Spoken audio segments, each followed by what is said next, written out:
Distraught by the suffering of her children and the despotism of Uranus, Gaia crafted a plan to overthrow him.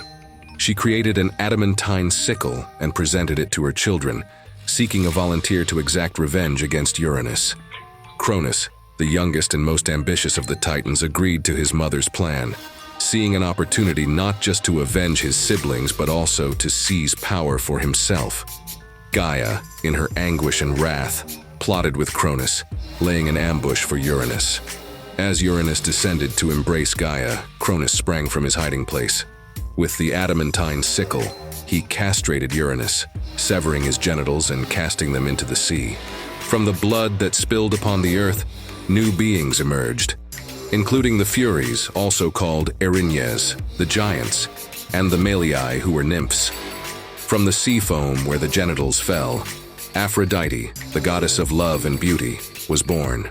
Having overthrown his father, Cronus became the ruler of the cosmos, taking his sister Rhea as his wife. In the age when the earth was young and the heavens stretched unblemished above, the reign of the Titans under Cronus marked an epoch of prosperity and tranquility. Yet beneath this veneer of peace, a prophecy whispered through the corridors of the cosmos, sowing seeds of fear and doubt within the heart of Cronus, the Titan king.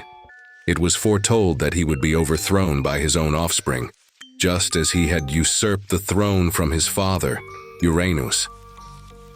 Driven by a desperate desire to avert this fate, Cronus turned to darkness, swallowing each of his children the moment they were born. Demeter, Hera, Hades, Poseidon, and Hestia, all were engulfed, trapped within the Titans' relentless hunger, their essences dimmed yet not extinguished.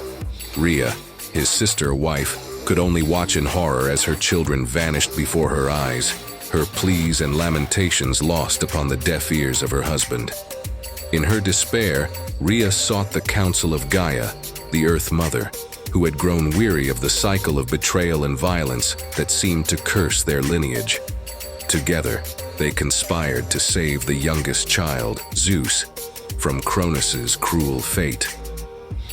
When Zeus was born in the secret depths of Crete, Rhea entrusted him to the care of the nymphs of the island, the Malii, and to the gentle protection of the goat Amalthea.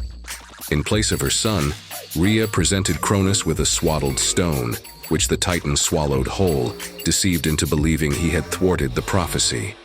Zeus grew in strength and wisdom, nurtured by the milk of Amalthea and the honey of the earth, hidden from the prying eyes of his father. As Zeus matured, the truth of his origin and the fate of his swallowed siblings, Poseidon, Hades, Hestia, Hera, and Demeter, kindled within him a fiery resolve. The power of Cronus was great, and brute strength alone could not secure their freedom. It was wisdom, the keen edge of intellect, that would provide the means to their liberation. With the help of Metis, who was the embodiment of prudence and cunning, allied with Zeus in his quest, together they devised a plan not of war but of guile, a potion veiled as a divine draught, a drink no god could resist, least of all the mighty Cronus, whose appetite for power was matched only by his appetite for the celestial nectar of the gods. This potion was no ordinary mixture. It was an emetic, designed to empty his stomach, and it was concocted in the hidden forges of Olympus. It was destined to reverse the tide of Cronus's insatiable consumption. Zeus, with the potion in hand, donned the guise of an Olympian cupbearer. In the golden light of Olympus, where the gods resided in splendor, he approached Cronus. The Titan king, ensconced in his sovereignty, suspected nothing as Zeus presented the disguised emetic as an offering of ambrosia, the sacred drink that conferred immortality upon the gods.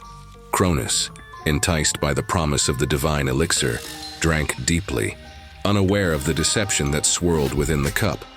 The potion took effect, coursing through his veins with the inevitability of fate, awakening the force of retribution within him. One by one, the swallowed gods began to emerge from the depths of Cronus's being, freed from their dark confinement. Hestia, Demeter, Hera, Hades, and Poseidon. Each was reborn into the light of the world, fully grown, their powers intact, their spirits unbroken by their ordeal and eager for revenge. The halls of Olympus trembled at the return of these deities, as the balance of power shifted beneath the weight of their liberation.